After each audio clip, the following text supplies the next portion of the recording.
Nous sommes en plein centre-ville de Paris, dans le quartier du Marais. Sur cette application de Ofo, des dizaines de vélos en libre service sont géolocalisés et nous en retrouvons un juste ici à quelques mètres de nous. Un simple QR code permet de le déverrouiller.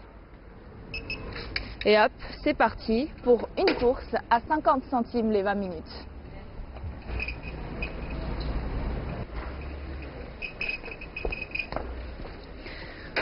À l'arrivée, il ne reste qu'à le verrouiller n'importe où pour le remettre en service. Après, c'est un autre utilisateur qui s'en servira juste après moi.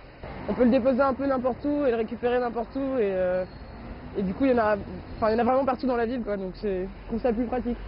Je suis pas très fan des nouveaux vélos qui sont un peu partout dans Paris, pour la simple raison que les gens les mettent un peu n'importe où. Le fait que ce soit mis n'importe où, ça gêne le passage des voitures ou des piétons, donc je trouve que c'est plutôt dangereux.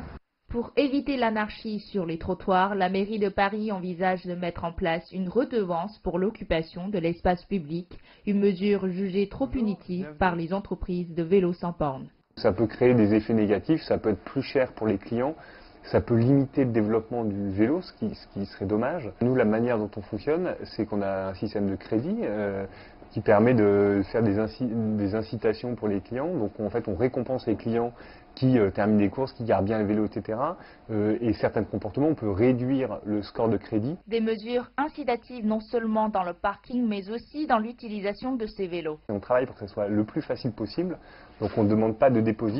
Vous pouvez télécharger l'application et faire votre premier trajet sans rien faire de plus. En plus, pour s'adapter au marché français, la hauteur de ces vélos a été ajustée avec notamment un système de vitesse intégré.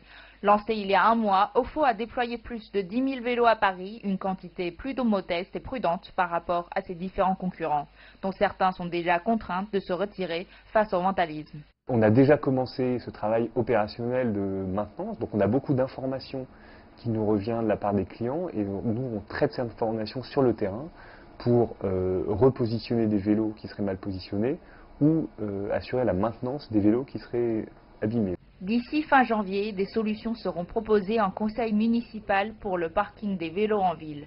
Une première étape pour assurer un avenir de mobilité urbaine plus écologique. Wei Yutian, CGTN, Paris.